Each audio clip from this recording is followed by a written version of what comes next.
Bonjour à tous et à toutes, je suis Nicolas, passionné d'immobilier et adepte de la location meublée saisonnière depuis de nombreuses années sur la commune de Limoges. Vous trouverez sur mon blog Locastus conseils et astuces concrets pour développer votre activité de loueur en toute simplicité. Dans un précédent podcast, j'ai évoqué avec vous les conditions d'enregistrement et dans la lignée des podcasts que je souhaite aborder sur les formalités administratives, je souhaite revenir sur les différents intérêts et les motivations que vous avez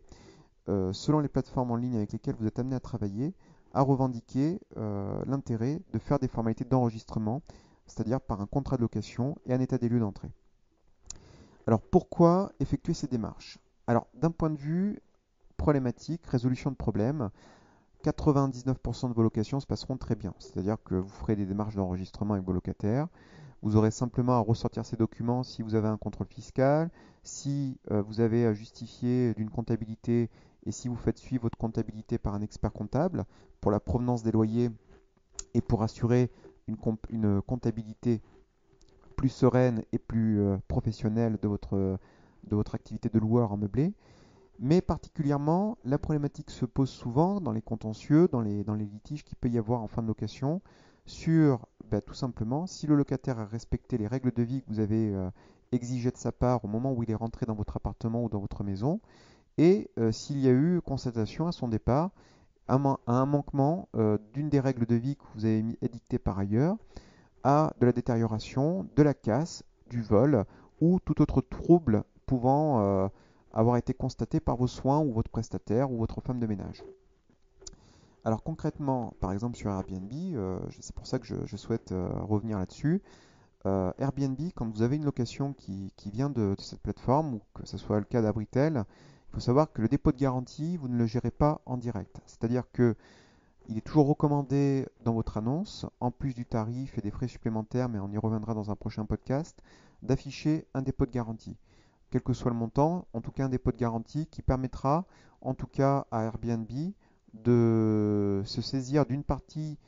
ou de la totalité de ce dépôt pour vous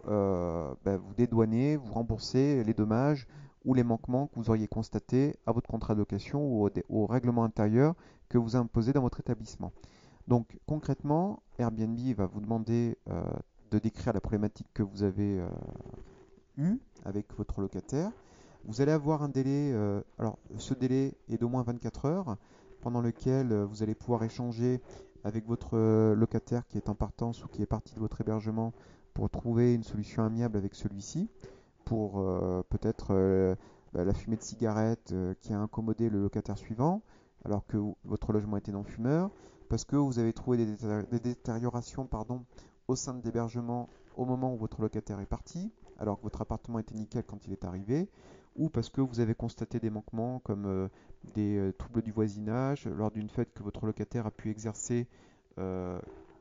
et vous vous en êtes aperçu une fois que celui-ci était parti. Enfin, les conditions et les mises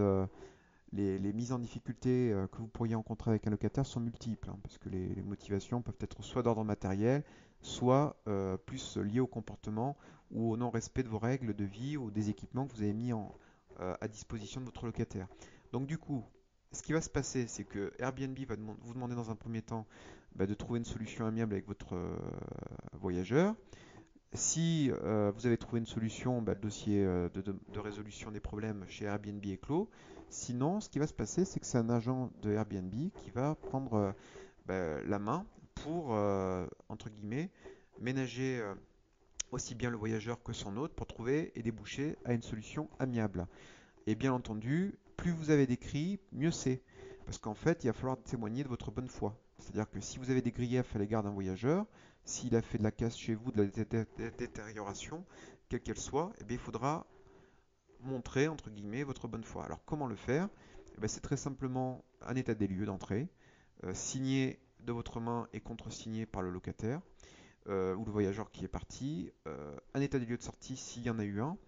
un contrat de location, sa copie de pièce d'identité, enfin tout élément qui permettra, si vous voulez, ou photo, qui permettra de faire une photo de l'appartement au moment où le locataire est rentré, et des photos, bien entendu, des griefs que vous pourriez avoir à son encontre, et des dégâts que vous auriez pu constater, et des frais que cela a occasionné pour réparer ces dégâts,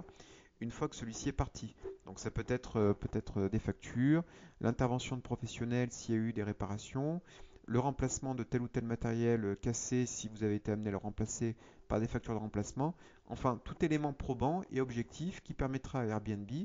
de se saisir auprès du locataire, donc qui est en partance ou qui est parti, eh bien, d'une partie de son dépôt de garantie ou tout simplement de faire jouer la garantie haute d'Airbnb, puisque je vous rappelle que toute réservation faite sur des sites ou des plateformes en ligne, alors c'est pas le cas de toutes, mais en tout cas Airbnb propose une garantie haute pour pouvoir pallier dans les certaines circonstances à certains sinistres que l'hôte peut rencontrer vis-à-vis d'un locataire en partance. Donc, mais généralement, un dépôt de garantie, quand celui-ci est suffisamment dimensionné, permet la plupart du temps bien de résoudre et de compenser les réparations et les dommages subis par l'hôte au moment où celui-ci a des griefs auprès d'un locataire. Donc soyez vigilants à ça, c'est la raison pour laquelle moi systématiquement, c'est pas que j'ai pas confiance à Airbnb, mais je sais que systématiquement quand il y a un litige avec un locataire, et que c'est sujet à débat, donc sujet à discussion avec celui-ci. À défaut de pouvoir régler les choses à l'amiable en amont, quand on part dans un contexte pas litigieux, mais du moins où des réclamations sont plus poussées, et quand on vous demande de justifier de l'état de votre appartement au moment où le locataire est rentré dans les lieux, il est certain que si vous ne faites pas d'état des lieux d'entrée de façon contradictoire avec votre voyageur, eh bien en aucun cas vous pourrez revendiquer tel ou tel grief contre lui à son départ, sauf à payer de votre poche les dommages subis pour les détériorations ou objets volés ou cassés. Voilà, donc c'est la raison pour laquelle moi je fais systématiquement, comme je vous le disais, quelle que soit la plateforme de vente sur lesquelles mes offres de location sont mises en avant, je fais des conditions d'enregistrement systématiques, c'est-à-dire contrat de location, état des lieux et pièce d'identité en copie. Voilà. Donc j'espère que ce podcast vous aura convaincu sur la nécessité de procéder à ces éléments. En tout cas, moi je vous invite vraiment à vous y conformer. Ça peut paraître chronophage, mais en cas de problème, ça sécurise votre location et ça vous permet aussi d'afficher donc une posture professionnelle à votre activité de loueur, en dépit de rappeler au locataire qui arrive chez vous,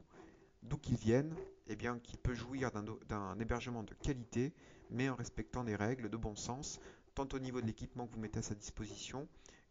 que quant à l'usage qu'il peut avoir du logement pendant son séjour.